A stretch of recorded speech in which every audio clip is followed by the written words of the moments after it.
साध संगत जी, आज की साखी सतगुरु नानक देव जी की है। आज की इस साखी के माध्यम से हमें यह पता चलेगा कि सतगुरु नानक को क्यों इस धरती पर आना पड़ा। आखिर किसके कहने पर सतगुरु नानक ने अवतार धारण किया। साध संगत जी, मालिक समय समय पर संतों महात्माओं को इस धरती पर भेजता रहता है ताकि वह हमें याद दिला सके कि हमारा असल देश यह नहीं, हमारा असल देश तो उस मालिक का घर सचखंड है, जिसका संदेश देने संत महात्मा इस धरती पर जन्म लेते हैं। वह हमें नाम की दात देकर हमें नाम से जोड़ते हैं ताकि हम भी नाम अभ्यास कर अपने सच्चे देश सचखंड पहुंच सकें। साध संगत जी, सतगुरु नानक ने शुरू से ही हम संसारी लोगों को उस मालिक के घर का संदेश देना शुरू कर दिया था, उसके इशारे देने शुरू कर दिए थे।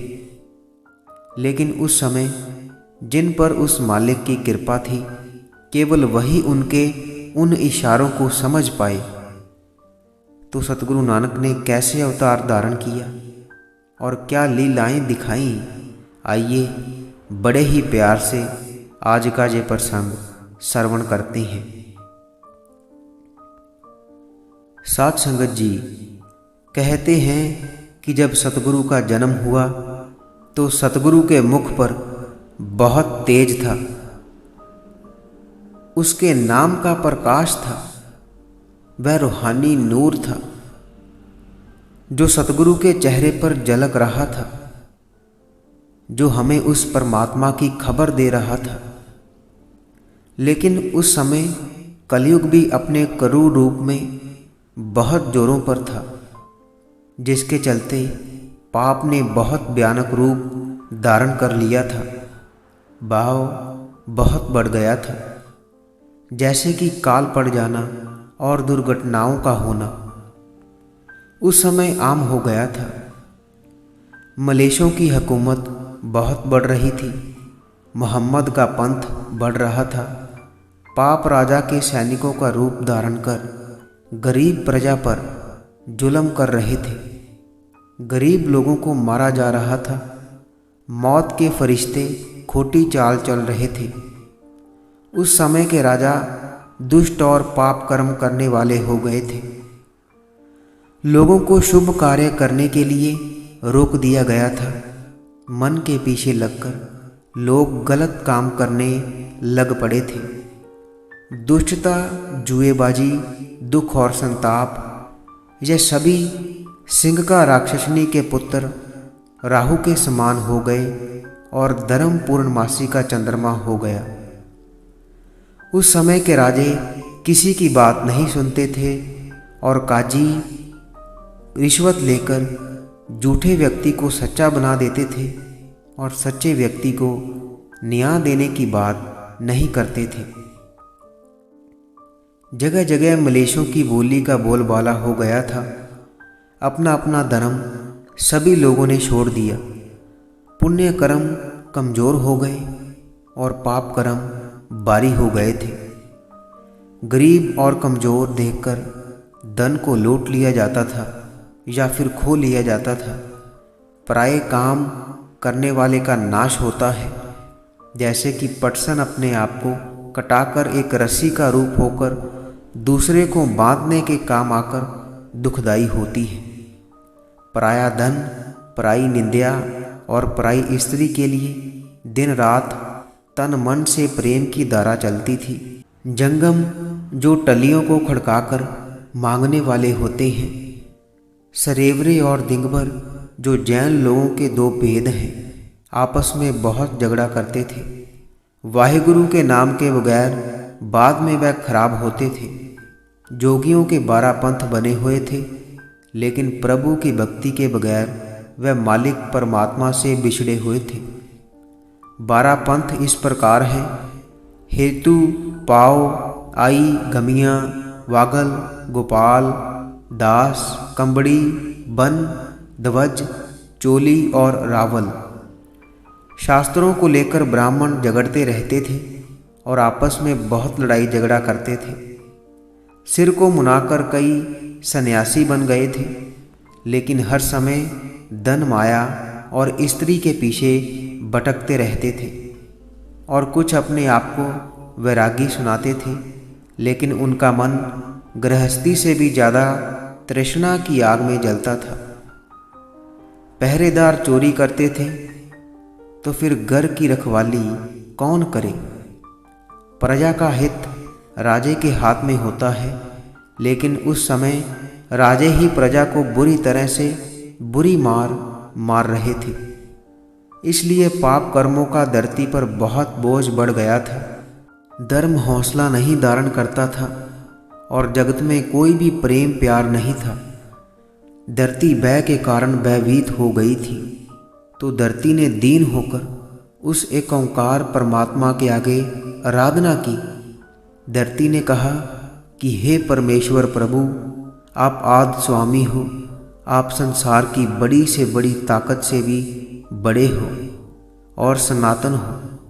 हे प्यारे प्रभु, आप सदा ही दीनों पर दया करते हो। हे दीनों के स्वामी, आप गुप्त और प्रतिपालक हो। आप माया से रहित, मौत से रहित, बेक रहित, डर रहित और लेखा रहित हो। कलयुग में पापों का भार बहुत बढ़ गया है। अब मुझसे और संभाला नहीं जाता और अब बहुत ही दुखदाई समय आ गया है। हे प्रभु जी, मैं आपके आश्रय के बिना जीवित नहीं रह सकती। सतयुग में 4 पहर थे, त्रेता में 3 रह गए, द्वापर में 2 रह गए और कलयुग में 1 पहर पर टिकी हुई हूँ। कलयुग का समय पाप रूप है, इसलिए मेरे ऊपर बहुत बोझ बढ़ गया है। अब मुझसे 1 पैर पर टिका नहीं जाता। तेरे आश्रय के बिना मैं और नहीं रह सकती। हे एक ओंकार, मेरी विनती सुने और मुझे आसरा दे। ज्योति स्वरूप वाहिगुरु ने धरती की दुख भरी फरियाद सुनी, तो सुखों के दाते परमेश्वर ने धरती की पुकार सुनकर विचार किया कि इस कार्य के लिए मैंने धरती पर बहुत पैगंबर भेजे हैं, लेकिन वह अपना ही पंथ चला लेते हैं। वह ये बात भूल ही जाते हैं कि मैंने उनको किस कार्य के लिए इस संसार में भेजा है। सभी अपना अपना मत चला लेते हैं। किसी ने भी नाम की महिमा का प्रचार नहीं किया और प्रेम प्यार की लहर नहीं चलाई। तो विचार कर जगत के स्वामी ने कहा, धरती को मैं आसरा दूंगा और वह आसरे वाली होगी। जब नाम कीर्तन का प्रवाह चल पड़ेगा तो तुझे अपने आप आसरा मिल जाएगा। इसलिए मुझे आप ही जगत में प्रकट होना चाहिए।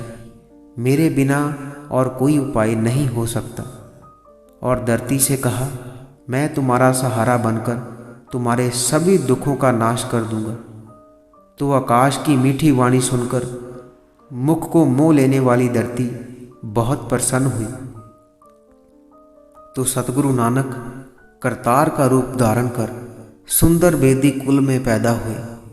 एक ओंकार वाहिगुरु आप ही देह धारण कर इस संसार में प्रगट हुए। तेज प्रभाव वाले सतगुरु नानक का जब जन्म हुआ तो बाल अवस्था का सूरज उन्हें लेने आया। जब सतगुरु नानक का जन्म इस धरती पर हुआ तो सभी संत महात्मा यह देखकर खिड़ गए। सतगुरु ने इस समाज से अंधविश्वास और पाखंड को जड़ से खत्म किया, जिसके कारण ऐसी चीज़ों को बढ़ावा देने वाले लोगों को भारी दुख हुआ। प्रभु भक्ति की लहर जगत में प्रकाशवान हुई। सिखों की आलस का पूरी तरह से नाश हो गया। ज्ञान और नाम में श्रेष्ठ पुरख सतगुरु की कृपा से जागरूक हो गए और अंधेरा इस तरह अलग हो गया जैसे कि सपना मन को छोड़कर चला जाता है। धर्म, धरती और धीरज के हित के लिए सतगुरु नानक ने बेदी कुल में अवतार धारण किया। सच्चे पातशाह सतगुरु नानक ने इस संसार के लोगों को अपने उपदेशों से सुखी किया। सतगुरु नानक ब्रह्मा की तरह वैराग्य के दाते हैं। विष्णु की तरह उन्हें ज्ञान देकर पालना करने वाले हैं। शिवजी की तरह दासों के विकार नाश करने वाले हैं। विषय रूप अग्नि से चंद्रमा की तरह शीतल करने वाले हैं और मोह रूपी फाही के अंधेरे को सूरज के प्रकाश की तरह दूर करने वाले हैं। जैसे घर में दिए की ज्योति जलती है, वैसे ही साफ हृदय में ज्ञान का प्रकाश करके जीव को माया से अलग कर दिखा देते हैं।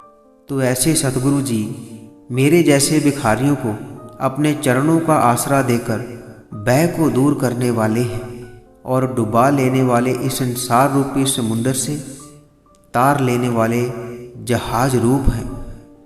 जब सतगुरु नानक की कृपा हो जाती है तो आत्मज्ञान की प्राप्ति हो जाती है और मनुष्य ऊंची पदवी पाता है। सतगुरु नानक दुखों को हरने वाले गुरु हुए हैं और उन्होंने जगह जगह जाकर सभी लोगों को सच का उपदेश सुनाया है। सतगुरु नानक देव जी ज्ञान का वर देने वाले उदारता का रूप है। जो भी उनकी शरण में जाता है उसको दुख की हनेरी से पार कर देते हैं और सभी पापों से, भाव, यमों की फाही से, कलयुग के प्रभाव से तुरंत छुटकारा दिलवा देते हैं। साथ संगत जी, इसी के साथ हम आपसे इजाज़त लेते हैं। कल मिलेंगे ऐसी ही एक रूहानी साखी के साथ। अगर आप रोज़ाना रूहानी साखियाँ और रूहानी विचार सुनना पसंद करते हैं तो आप इस चैनल को सब्सक्राइब कर लीजिए और साथ ही बेल आइकन पर भी ज़रूर प्रेस कीजिए ताकि हम जैसे ही नई साखी अपलोड करेंगे उसकी नोटिफिकेशन आप तक पहुंच जाया करेगी। और अगर आप रूहानी साखियाँ पढ़ना पसंद करते हैं तो आप हमारी वेबसाइट www.संतवचन.com पर जाकर पढ़ सकते हैं, जिसका लिंक वीडियो के डिस्क्रिप्शन में दिया हुआ है।